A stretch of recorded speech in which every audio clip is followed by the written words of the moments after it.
अस्सलामुअलैकुम दोस्तों, मेरा नाम है हसीब शफकत और आप देख रहे हैं हंसी टीवी। मार्वल की अवेंजर्स एंड गेम फिल्म का ये आइकॉनिक सीन तो आप सभी को याद होगा, जब कैप्टन अमेरिका फिल्म के विलन थैनोस से हारने लगता है तो उसकी मदद करने के लिए अचानक इसके बाकी साथी मुख्तलिफ पोर्टल से बाहर निकलकर मैदान जंग के अंदर आते हैं जहां पर ये पहले से मौजूद था। अक्सर लोगों को लगता होगा कि ये कोई फिक्शन या सिर्फ तस्वुराती कॉन्सेप्ट है जिसे फिल्म को इंटरेस्टिंग और सस्पेंसफुल बनाने के लिए दिखाया गया है, पर ऐसा नहीं है, क्योंकि ये एक प्योर साइंटिफिक कॉन्सेप्ट है जिसे वर्म होल्स कहा जाता है। और 20वीं सदी के सबसे बड़े साइंसदान आइंस्टाइन को यकीन था कि एक ना एक दिन हम इंसान इन वर्म होल्स या फिर पोर्टल्स को तलाश कर लेंगे। बिल्कुल ऐसे ही जैसे अपनी मौत से पहले इन्होंने 1915 के अंदर जनरल थ्योरी ऑफ रिलेटिविटी पेश की, जिसके अंदर ब्लैक होल जैसे किसी ऑब्जेक्ट की मौजूदगी का उन्होंने कुछ इस तरह का इशारा दिया कि कोई ऐसा ऑब्जेक्ट जरूर मौजूद होना चाहिए जिसकी ग्रेविटी का असर इस कदर ज्यादा हो कि वो अपने आसपास मौजूद हर एक चीज को खींचकर अंदर निगल जाए, इवन के लाइट को भी।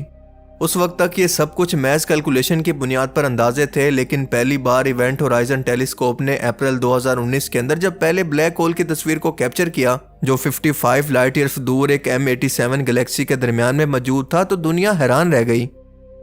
ब्लैक होल्स दरअसल स्पेस टाइम फैब्रिक के अंदर कर्व की वजह से बनते हैं। जैसे कपड़े के अंदर एक इंतहाई वजनी चीज को डाल दें तो इसके आसपास मौजूद चीजों को वो अपनी ग्रेविटी से खींचने लगता है।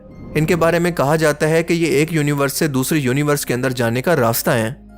लेकिन ब्लैक होल्स ही नहीं, बिल्कुल इसी तरह का एक और कॉन्सेप्ट यानी वर्म होल्स की मौजूदगी पर भी आइंस्टाइन को बहुत यकीन था, क्योंकि इनका मानना था कि स्पेस के अंदर ऐसे सुराख मौजूद हो सकते हैं जहां पर आप एक तरफ से कदम रखकर जब इसके अंदर दाखिल हों तो बिल्कुल उसी लम्हे दूसरे वर्म होल से बाहर निकलकर लाखों करोड़ों अरबों किलोमीटर का सफर तय कर चुके हों।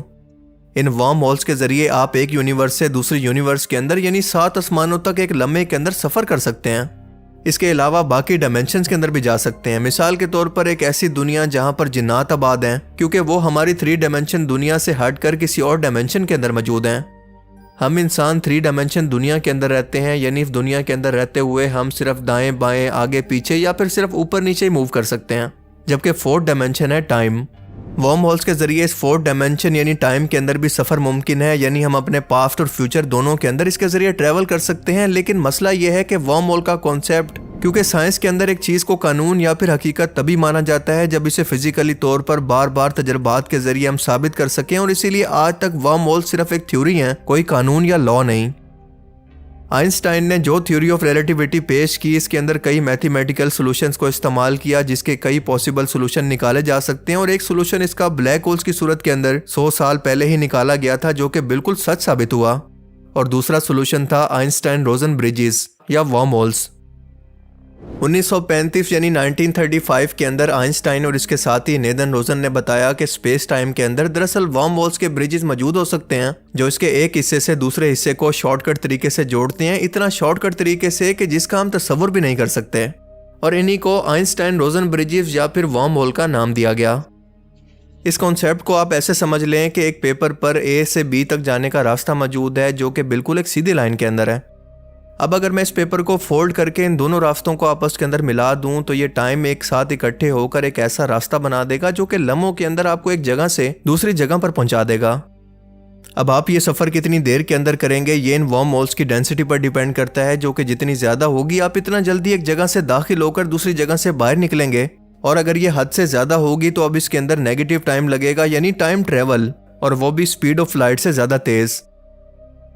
अब ये कॉन्सेप्ट सुनने के अंदर तो काफ़ी इंटरेस्टिंग लगता है, लेकिन दरअसल हकीकत यह है कि एक वर्म होल के बनने के लिए हमें इतनी शदीद तरीन ग्रेविटी चाहिए होगी जो कि स्पेस टाइम फैब्रिक के अंदर इतना बड़ा कर्व कर दे कि इसका दूसरा हिस्सा किसी और यूनिवर्स के अंदर जाकर खुले, जैसा कि मशहूर हॉलीवुड फिल्म इंटरस्टेलर के अंदर ये कॉन्सेप्ट दिखाया गया है।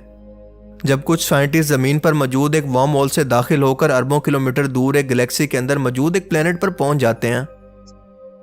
साइंटिस्ट के मुताबिक कायनात के अंदर इस कदर ग्रेविटी सिर्फ ब्लैक होल्स के पास ही मौजूद है जो कि स्पेस टाइम के अंदर इतना ज्यादा कर्व कर देते हैं कि इसे वर्म होल या फिर होराइजन ब्रिज के अंदर बदल दें। और इसीलिए अब ब्लैक होल के बाद व्हाइट होल का कॉन्सेप्ट भी पेश किया गया है, यानी जो शख्स भी इस ब्लैक होल के अंदर खींचा चला जाएगा तो वो इसके जरिए बाहर एक व्हाइट होल के अंदर किसी और यूनिवर्स के अंदर निकलेगा। और ये व्हाइट होल ब्लैक होल का टोटली ऑपोजिट है, यानी चीजों को खुद से दूर धकेलते हैं। और जाहिर है कि ये ब्लैक होल्स की तरह ब्लैक नहीं होंगे बल्कि इंतहाई रोशन होंगे और कायनात के अंदर कहीं पर भी मौजूद हो सकते हैं।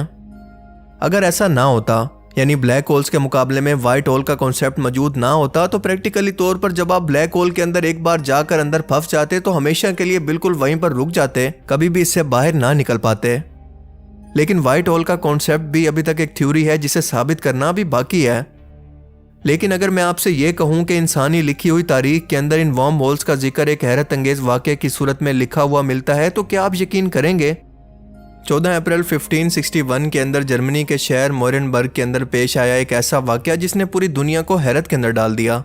ये जर्मनी का बहुत बड़ा शहर था। स्विट्ज़रलैंड के शहर ज्यूरिख के अंदर आज भी इसका रिकॉर्ड एक पेंटिंग की सूरत में मौजूद है। इसके अलावा यहाँ पर मकामी लोगों ने भी बाकायदा एक पम्फलेट के अंदर इसको छाप कर बताया जिसका तर्जमा ये था कि सुबह के 4 से 5 बजे के दरमियान हमने आसमान के अंदर इंतहाई खौफनाक नज़ारा देखा, क्योंकि हमने देखा कि आसमान पर सूरज के आसपास सुर्ख रंग के दायरे नजर आना शुरू हुए और फिर एक के बाद एक गोल चीजें नजर आने लगी जिसके अंदर कुछ का रंग तो काला था जबकि कुछ का रंग बिल्कुल सुर्ख था। ये अजीबोगरीब निशानों की सूरत में थी और बिल्कुल एक दूसरे से अलग लग रही थी। ये तादाद के अंदर 1-2 नहीं बल्कि कई 100 थी, कोई सिलेंड्रिकल, कोई स्फेरिकल और कुछ क्रॉस जैसी थी। इन सुराखों या होल्स में से कुछ लोग निकले जो कि आपस के अंदर एक दूसरे से लड़ने लगे, यहाँ तक कि हमें अंदाजा हो रहा था कि कौन शख्स जीत रहा है और कौन हार रहा है।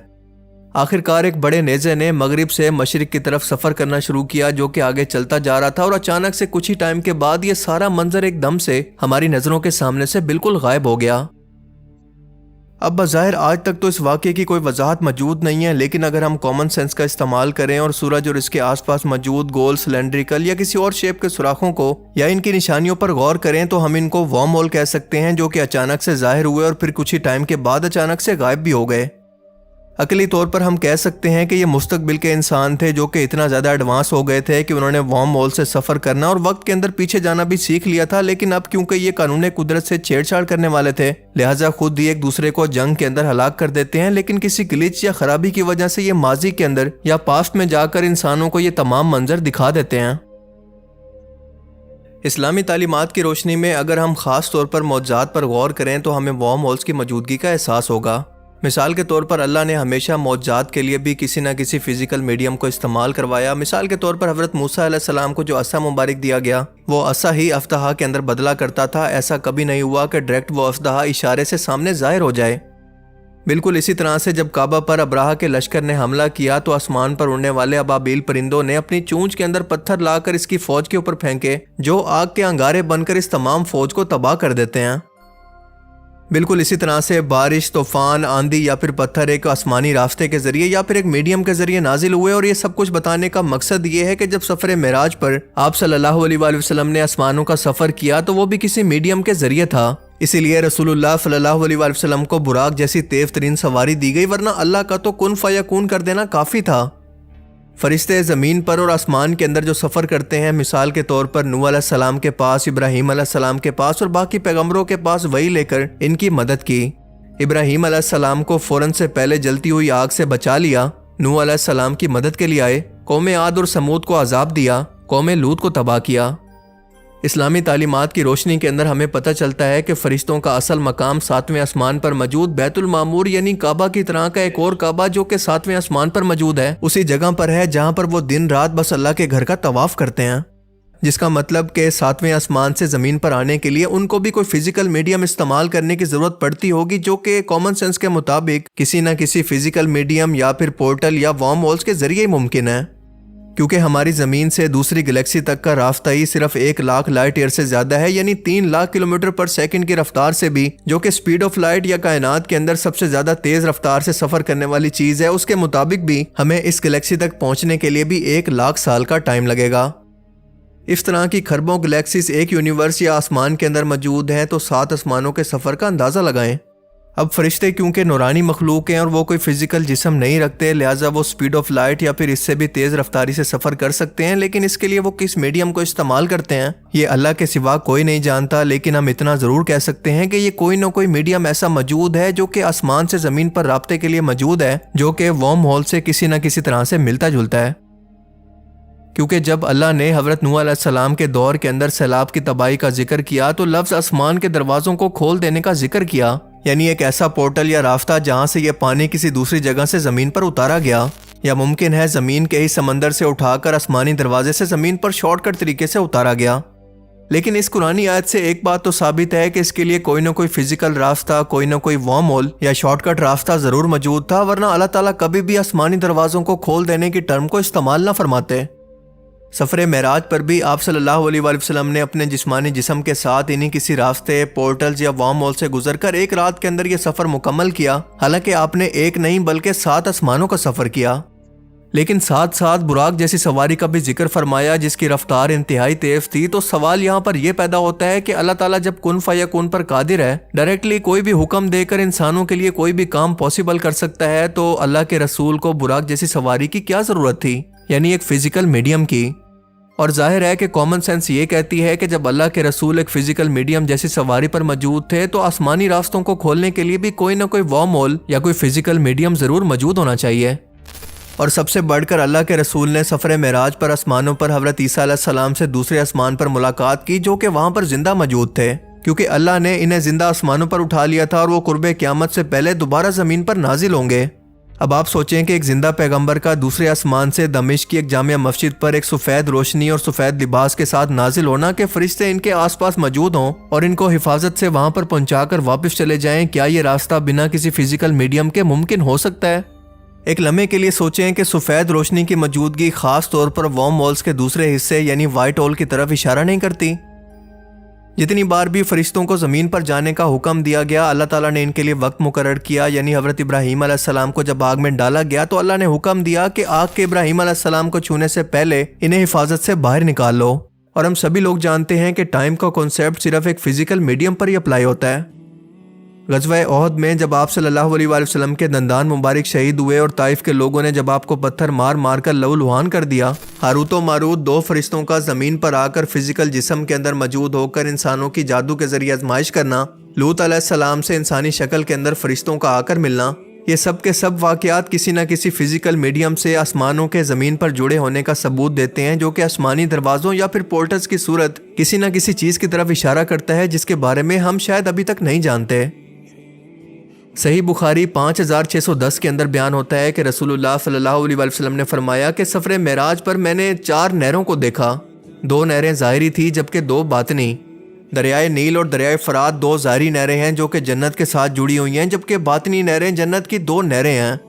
इस हदीस मुबारक से पता चलता है कि दरिया या जन्नत की नहरें जो कि जन्नत से आ रही हैं, ज़मीन पर किसी न किसी मीडियम से जुड़ी हैं, और वो मीडियम या रास्ता आसमान के अंदर ही मौजूद है। लेकिन कैसा और किस तरह से, इस बारे में हमें अब तक कुछ नहीं पता। लेकिन ये तमाम साइंटिफिक और इस्लामिक हवाले इस बात की गवाही देते हैं कि मुमकिन है कि साइंस की मजीद खोज के बाद हम इनके मुताल्लिक किसी नतीजे पर पहुंच सकें। लेकिन फ़िलहाल अंदाज़ों की बुनियाद पर हम इन्हें वही साइंटिफिक वर्म होल्स या फिर पोर्टल्स ही कह सकते हैं, जिनके बारे में हम इनकी खूबी के अलावा आज भी कुछ नहीं जानते कि ये कहाँ पर, कैसे और किस वक्त बनते हैं, और सबसे बढ़कर इनके अंदर सफ़र कैसे मुमकिन है। क्या इंसानों के लिए ये क़यामत तक मुमकिन भी है कि नहीं, वल्लाह आलम। लेकिन आप इस बारे में क्या सोचते हैं, मैं ज़रूर जानना चाहूँगा। अपनी कीमती राय का इज़हार कमेंट सेक्शन में ज़रूर करें। अब मैं मिलूँगा आपसे एक ऐसी ही नई इंटरेस्टिंग वीडियो में। तब तक के लिए अपना बहुत सा ख्याल रखिएगा। Thanks for watching this video. अल्लाह हाफिज़। तो दोस्तों, आज की थी वीडियो। मैं उम्मीद करता हूँ आज की वीडियो आप लोगों को पसंद आया होगा। वीडियो काफ़ी इंटरेस्टिंग था एंड बहुत ही इंटरेस्टिंग है वीडियो। आप लोगों को कैसा लगा कमेंट सेक्शन में ज़रूर बताना। एंड वीडियो को अभी तक लाइक नहीं किया तो लाइक कीजिएगा, चैनल को सब्सक्राइब करके बेल आइकन को प्रेस कर दीजिएगा। जब भी हम लोग इस तरह से इंटरेस्टिंग वीडियो अपलोड करें, सबसे पहले नोटिफिकेशन आप लोगों तक पहुँचे। तो thanks for watching this video. अस्सलाम वालेकुम रहमतुल्लाहि व बरकातहू। अल्लाह हाफिज़।